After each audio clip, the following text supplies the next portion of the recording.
ತಾವು 100% mark okay, 100% correct. ನಮ್ಮ express ನಲ್ಲಿ 4 ಟೈಮ್ MLA ಇಂಥ ಸ್ಪೀಕರ್ ನೋಡಿಲ್ಲ. ಹೇಳ್ತಾ ಇದ್ದೀನಿ, ಐ ಆಮ್ ಅಗ್ರಿ.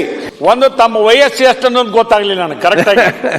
ಯಾಕಂದ್ರೆ ಒಂದು ಆಕ್ಟಿವ್ ಹುಡುಗರಿಗೆ ಇದೀರಿ ತಾವು, ನಮಗೂ ರೀತಿ ಆ ರೀತಿ ಕಲ್ಸಿಲ್ಲ. ಫಸ್ಟ್ ಬಂದಂತ ಶಾಸಕರಿಗೆ ಎಲ್ಲರಿಗೂ ಅವಕಾಶ ಕೊಟ್ರಿ. ನಿನ್ನ ಹೇಳಿದ್ವಿ, ನಮ್ಗೆ ಇವತ್ತು ಬೆಳಿಗ್ಗೆ ಕೊಡಿ ಸರ್, ಮೊದ್ಲೇಕ್ ಅವ್ರು ಕೊಡ್ರಿ. ಬಹಳ ಒಳ್ಳೆ ಪರಿಪಾಠವನ್ನು ಬಗ್ಗೆ ರಾಜ್ಯಕ್ಕೆ ಒಂದು ಮೆಸೇಜ್ ಒಳ್ಳೇದು ಹೋಗುತ್ತಾ, ತಾವು ಮುಂದುವರ್ಸಂತ ಒತ್ತಾಯವನ್ನು ಮಾಡಿ. ಅಧ್ಯಕ್ಷ ಬಗ್ಗೆ ನಮ್ದು ಒಂದ್ ಬಿ ತಕರಾರು ಇಲ್ಲ. 100% ಎಲ್ಲ ಕರೆಕ್ಟ್ ಅವ, ನಮ್ ತಕರಾರು ಇಲ್ಲ. ನಾನು ಕರೆಕ್ಟ್ ಬರ್ತಾ ಇದ್ದೀನಿ. ತಾವು ಹೇಳ್ತಾ ಇದ್ರಿ ಸಭಾಧ್ಯಕ್ಷರು ಬಂದ ಮೇಲೆ ಏನೇನು ಹೊಸ ಕಾನೂನು ಮಾಡ್ಯಾರ, ಹೊಸ ನಮ್ಮ ಸಲುವಾಗಿ ಭಾಳ ಮಾಡಿದಾರ. ಏನ್ ತಕರಾರಿಲ್ಲ, ನಂಬಿ ತಕರಾರಿಲ್ಲ. ಬಟ್ ಎಲ್ಲಾರು ಹೇಳ್ತಾ ಇದ್ರು, ಅದಕ್ಕಾಗಿ ಗಮನಕ್ಕೆ ತರ್ತಾ ಇದ್ದೀನಿ ಅಷ್ಟೇ. ತಾವು 100% ಮಾರ್ಕ್ ಓಕೆ, 100% ಕರೆಕ್ಟ್. ಬಟ್ ಈ ತರ ನಮ್ ನಿನ್ನೆ ಫೋನ್ ಮಾಡಿದ್ರು, ಜನ ಬಂದಾರ ಭೇಟಿ, ಅಕ್ಕ ಹೇಳ್ತಾ ಇದ್ದೀನಿ ನಾನು. ಬಾಕಿ SK ಪಾಟೀಲ್ ಅವರೇ, ನಮ್ಮ ಎಕ್ಸ್ಪ್ರೆಸ್ ನಲ್ಲಿ 4 ಟೈಮ್ MLA ಇಂಥ ಸ್ಪೀಕರ್ ನೋಡಿಲ್ಲ. ಹೇಳ್ತಾ ಇದ್ದೀನಿ, ಐ ಆಮ್ ಅಗ್ರಿ. ಬಟ್ ಏನಿದೆ ಗಮನ ತರಬೇಕು ಅಷ್ಟೇ. ಈಗ ಯಾವ ಪಕ್ಷ ಇರ್ಲಿ ಆಯ್ತು, ಸದನ ಇದೆ, ತಾವು ಬಾಸ್ ಇದ್ರಿ ಹೇಳ್ಬೇಕು ಅಷ್ಟೇ. ಒಂದು ನಿಮಿಷ, ಒಂದ್ ಸೆಕೆಂಡ್. ನಿಮಗೊಂದು ಅಭಿನಂದನೆಗಳು. ನೆನ್ನೆ ನಿಮಗೆ ಒಂದು ಪ್ರಶಸ್ತಿ, 25,000 ರೂಪಾಯಿ ನಗದು ಪ್ರಶಸ್ತಿ ಪುರಸ್ಕಾರವನ್ನ ರಾಜ್ಯದ ಜನತೆ ಪರವಾಗಿ ನೆನ್ನೆ ತಮಗಾಗಿದೆ ಅಂತ ಇವತ್ತು ಮಾಧ್ಯಮದಲ್ಲಿ ಓದಿದೀವಿ. ನಿಮಗೆಲ್ಲರ ಪರವಾಗಿ ಅಭಿನಂದನೆಗಳು ಅಧ್ಯಕ್ಷರೇ. ನೋಡ್ರಿ, ಆ ಒಂದು ಅಲ್ಲ, ಆ ಗೌರವದ ಪ್ರಶಸ್ತಿ ನನಗೆ ಸಿಕ್ಕಿದಲ್ಲ, ಅದು ನಿಮ್ಮ ಮುಖಾಂತರ ನನಗೆ ಬಂದಂಥದ್ದು. ಅದು ನನಗೆ ಸಿಕ್ಕಿದ್ದು ನಿಮಗೆ ಸಿಕ್ಕಿದೆ ಅಂತ ಅರ್ಥ. ನಿಮ್ಮೆಲ್ಲ ಸಹಕಾರದಿಂದ ಯಶಸ್ವಿ ಆಗಲಿಕ್ಕೆ ಸಾಧ್ಯ ಆಗ್ತದೆ. ಒಂದು ಚವನ್ ಅವರೇ, ನೀವೆಲ್ಲ ನಮಗೆಲ್ಲ ಅರ್ಥ ಆಗ್ತದೆ.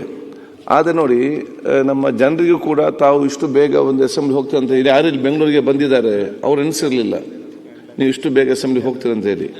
ಇಲ್ಲಿಗೆ ಬಂದಾಗ ಅವ್ರಿಗೆ ನಿಮ್ಮ ಮೇಲೆ ಖುಷಿ ಆಗ್ತದೆ. ನಮ್ಮ ಶಾಸಕರು ನಮ್ಮ ಪರವಾಗಿ ಚರ್ಚೆ ಮಾಡಲಿಕ್ಕೆ, ಭಾಗವಹಿಸಲಿಕ್ಕೆ ಇಷ್ಟು ಬೇಗ ಹೋಗ್ತಾರೆ ಅಂತ ಹೇಳಿಕೊಂಡು ಅವ್ರು ನಿಮ್ಗೆ ಅತ್ಯಂತ ಗೌರವ ಪಡ್ತಾರೆ. ಮತ್ತು ಆ ರೀತಿ ಎಲ್ಲ ಜನರು ಅದಕ್ಕೆ ಸಹಕಾರ ಮಾಡ್ತಾರೆ, ಹೋಗಿ ಬರಲಿ ಅಂತೇಳಿ. ಅವ್ರಿಗೆ ಅರ್ಥ ಆಗ್ತದೆ ಅಸೆಂಬ್ಲಿ ಹೋಗಿದ್ದಾರೆ. ಯಾವಾಗ ನೀವು ಅಲ್ಲಿ ಬೆಳಿಗ್ಗೆ 8 ಗಂಟೆಗೆ ಎದ್ದು 7 ಗಂಟೆಗೆ ಎದ್ದು ಟೀ ಕುಡಿದು ಆರಾಮ್ 8ರಿಂದ 10:30 ಗಂಟೆ ತನಕ ಆರಾಮದಲ್ಲಿದ್ದೀರಾ, ಆಗ ನಿಮ್ಮ ಮತ್ತೆ ಜನ ಕೆಲಸಕ್ಕೆ ಬರೋದು. ಯಾವಾಗ ನೀವು ಬ್ಯುಸಿಯಾಗಿದ್ದಂದ್ರೆ ಅವ್ರಿಗೆ ಕೂಡ ಅರ್ಥ ಆಗ್ತದೆ. ಒಂದು. ಎರಡನೇದು, ಬೆಳಿಗ್ಗೆ 8 ಗಂಟೆಗೆ ಇದು ನಮಗೆ ಯಾವಾಗಲೂ ಇರುತ್ತೆ. 3 ತಿಂಗಳಿಗೊಮ್ಮೆ ನಮಗೆ ಅಧಿವೇಶನ ಬರುವಂಥದ್ದು. ನಿಗದಿತ ಸಮಯದೊಳಗೆ ನಮಗೆ ಎಲ್ಲ ಸದಸ್ಯರು ಮಾತಾಡಬೇಕು, ಬಿಲ್ಲು ಪಾಸ್ ಆಗಬೇಕು, ರೆಸೊಲ್ಯೂಷನ್ ಆಗಬೇಕು, ಚರ್ಚೆ ಆಗಬೇಕು, ರಿಪ್ಲೈ ಆಗಬೇಕು. ಇದೆಲ್ಲ ಈ ಟೈಮ್ ವ್ಯಾಪ್ತಿಯಲ್ಲಿ ಮಾಡುವಾಗ ನಾವು ಸ್ವಲ್ಪ ಬೇಗ ಸ್ಟಾರ್ಟ್ ಮಾಡ್ತೇವೆ. ಸೊ ಬೆಳಿಗ್ಗೆ ಎದ್ದು ರಾತ್ರಿ 11 ತನಕ. ನಿಮ್ಮ ಚುನಾವಣೆ ಸಂದರ್ಭದಲ್ಲಿ ರಾತ್ರಿ 2 ಗಂಟೆಗೆ ಮಲಗಿ ಬೆಳಿಗ್ಗೆ 5 ಗಂಟೆ ಎದ್ದು ಹೋಗುದಿಲ್ಲ ಓಟು ಗೆಲ್ಲಲಿಕ್ಕೆ. ಇದು ಕೂಡ ಚುನಾವಣೆ ಎನಿಸಿಕೊಳ್ಳಿ, ಒಂದು 10 ದಿವಸ ಚುನಾವಣೆ ಎನಿಸಿಕೊಂಡೆ ಆ ರೀತಿಯ ಒಂದು ಮೈಂಡ್ಸೆಟ್ನಲ್ಲಿ ಬರಬೇಕು. ಜನ ನಿಮ್ಮನ್ನೆಲ್ಲ ಇದಕ್ಕೆ ಜಾಸ್ತಿ ಗೌರವಿಸಲಿಕ್ಕೆ ನಾನು ಬಯಸ್ತೇನೆ.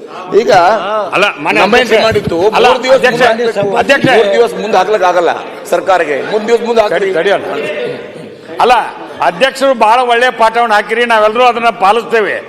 ಒಂದು ತಮ್ಮ ವಯಸ್ಸು ಎಷ್ಟು ಅನ್ನೋದು ಗೊತ್ತಾಗ್ಲಿಲ್ಲ ನನಗೆ ಕರೆಕ್ಟ್ ಆಗಿ. ಯಾಕಂದ್ರೆ ಒಂದು ಆಕ್ಟಿವ್ ಹುಡುಗರಿಗೆ ಇದೀರಿ ತಾವು, ನಮಗೂ ರೀತಿ ಆ ರೀತಿ ಕಲ್ಸಿಲ್ಲ. ಫಸ್ಟ್ ಬಂದಂತ ಶಾಸಕರಿಗೆ ಎಲ್ಲರಿಗೂ ಅವಕಾಶ ಕೊಟ್ರಿ. ನಿನ್ನ ಹೇಳಿದ್ವಿ, ನಮ್ಗೆ ಇವತ್ತು ಬೆಳಿಗ್ಗೆ ಕೊಡಿ ಸರ್, ಮೊದ್ಲೇಕ್ ಅವ್ರು ಕೊಡ್ರಿ. ಬಹಳ ಒಳ್ಳೆ ಪರಿಪಾಠವನ್ನು ಬಗ್ಗೆ ರಾಜ್ಯಕ್ಕೆ ಒಂದು ಮೆಸೇಜ್ ಒಳ್ಳೇದು ಹೋಗುತ್ತಾ, ತಾವು ಮುಂದುವರ್ಸಂತ ಒತ್ತಾಯವನ್ನು ಮಾಡಿ. ನಮ್ಮ ಕಾನೂನು ಸಚಿವ ಸಲಹೆ ಕೊಟ್ಟಿದ್ದಾರೆ.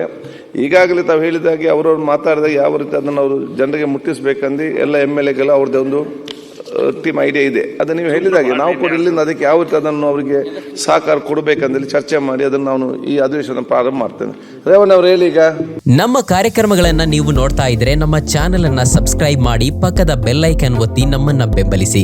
ಹಾಗೆ ನಮ್ಮ ಕಾರ್ಯಕ್ರಮಗಳನ್ನ ಲೈಕ್ ಮಾಡಿ, ಕಮೆಂಟ್ ಮಾಡಿ, ಅದನ್ನ ಬೇರೆಯವರಿಗೂ ವಾಟ್ಸ್ಆಪ್ ಮೂಲಕ ಶೇರ್ ಮಾಡಿ. ನೀವು ಹೀಗೆ ಮಾಡಿದಾಗ ನಮ್ಮ ಚಾನೆಲ್ ಮತ್ತಷ್ಟು ಜನರಿಗೆ ತಲುಪಲು ನೀವು ನಮ್ಮೊಂದಿಗೆ ಸಹಕರಿಸಿದ ಹಾಗಾಗುತ್ತೆ. ಇದು ನೀವು ಯಾವುದೇ ಖರ್ಚಿಲ್ಲದೆ ಕೆಲವೇ ಸೆಕೆಂಡುಗಳಲ್ಲಿ ನೀಡಬಹುದಾದ ಸಹಕಾರ. ಧನ್ಯವಾದಗಳು.